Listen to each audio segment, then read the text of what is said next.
Huh? Huh.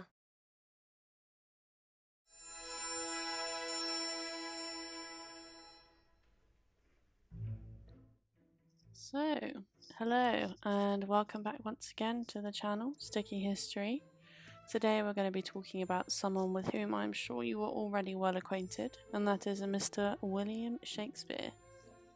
Now, Shakespeare was a world-renowned poet and dramatist who lived from 1564 to 1616. Even now, he is still considered to be one of the greatest writers of all time, with his works being translated into over 100 different languages and are studied worldwide. He is also responsible for the creation of somewhere in the region of 1700 words. I mean, wowza. Some of his best known works include Romeo and Juliet, Macbeth, Twelfth Night, Hamlet, A Midsummer Night's Dream, and Richard III. Interestingly, it's actually widely believed that he died on his birthday. What a party pooper. Shakespeare was born in Stratford-upon-Avon to John and Mary as the eldest of 6 children. His education is a slightly contentious point, as there is no formal record of where or when he went to school. Historians can only give their best guess. Many people believe that, as the child of the alderman of the town, he would have attended the local grammar school along with his siblings. William was married at 18 to Anne Hathaway, and no, it's not the kick-ass actress that we all know and love, but a 26-year-old pregnant lady. They went on to have 3 children, though the boy, Hamnet, didn't survive past 11 years of age, and his death is thought to have had a profound impact on his father. Strangely, no one really knows what happened to Shakespeare between 1585 and 1592, which was between the birth of his twins and his arrival on the London scene. Historians have affectionately nicknamed this the Lost Years, as that is just what they are. What Will was up to is anyone's best guess, and as it was such a long time ago, we are unlikely to ever learn the truth behind this period. And as the mathematicians among you will have already worked out, this made Shakespeare 28 years old when he first moved to London to pursue his dream of becoming an actor. Due to a lack of funds, and because of the practicality of the situation, Anne Hathaway had to stay in Stratford with the kids, whilst Willie was blinded by the bright lights of the big city. For a combination of reasons, the profession of acting was in fact frowned upon by others in society, so it truly was a brave move for Shakespeare to leave home and follow the theatre pathway. One of the reasons behind this was that on stage, all parts were played by men, and these men dressed up in women's clothing and kissed other men in front of a crowd. Now, by 2021 standards, there's nothing strange there, but if we rewind 450 years, society wasn't quite so liberal. Despite this, William managed to join a group called the Lord Chamberlain's Men. There, he was able to write his plays as well as act on stage for almost the next 2 decades. This acting group was renamed under King James I to the Kingsmen, and they performed most of their pieces at the Globe Theatre in London, and the replica of which is still an impressive place. Being one of the Kingsmen allowed Shakespeare the creative license he needed to write some of his most prolific works. These include Othello and King Lear. Also, Elizabeth I was a big fan of Shakespeare's work, and as mentioned above, King James I loved the guys enough to sponsor them. They truly did attract the right kind of people. It took Shakespeare until the age of 33 before he was able to afford his own house back in Stratford, which meant that his wife and children could finally move out from his parents' house and into their own new pad.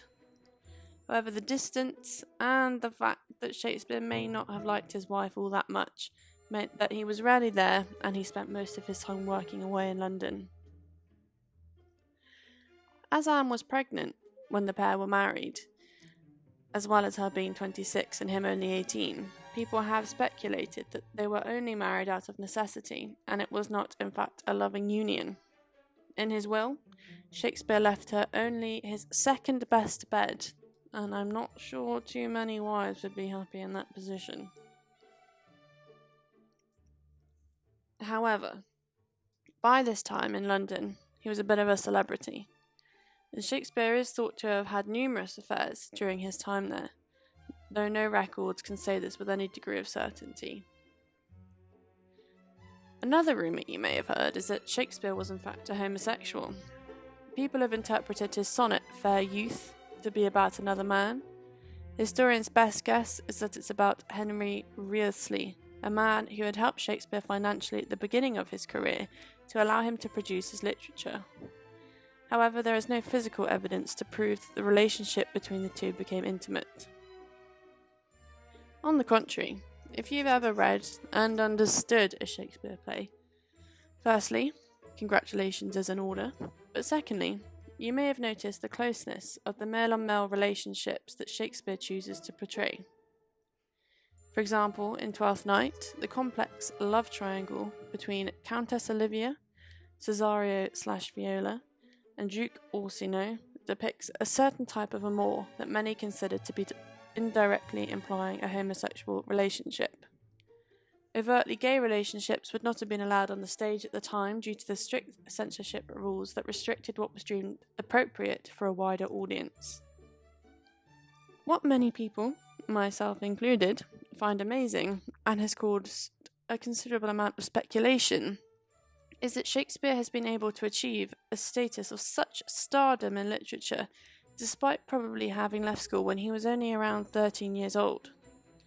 The most likely solution is that Shakespeare had a variety of co-writers. For example, it's widely believed that writer Christopher Marlowe had a hand in many of his plays. The Kingsmen were known for using special tricks and effects to impress their audiences, such as trapdoors to create an illusion, partly why they were so popular.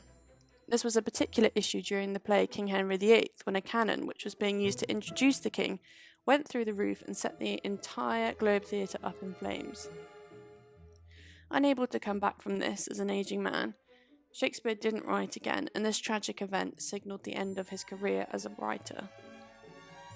Added to this, experts have been able to guess from the quality of his writing in later years that he was probably suffering from the sexually transmitted disease syphilis. This, treated with mercury, and hence leading to mercury poisoning, is thought to be responsible for a tremor in his hand that prevented him from writing steadily. At the time, as there was no cure for syphilis, Shakespeare likely knew that he was a goner long before his time was eventually up. Again, this could have contributed to the abrupt end to his writing career. Shakespeare's works have experienced a longevity that's unparalleled to anything we have seen before in history. People continue to meticulously study and examine his works to this day, which truly is very impressive. However, it was not all glitz and glamour in the Shakespeare camp, especially towards the start of his career and his move to London. With the help of the Lord Chamberlain's men, and later the Kingsmen, plus a few others, he was able to cultivate an amazing literary career in England during the Elizabethan and Jacobean eras, where his legacy still remains today. You may even find a copy of one of his books in your classroom. Anyway, thank you very, very much for watching. I really hope you enjoyed today's video and that you learnt a little something new about William Shakespeare. If you did, don't forget to hit the like button and subscribe, and comment down below what you'd like to see in the future. Thank you for watching.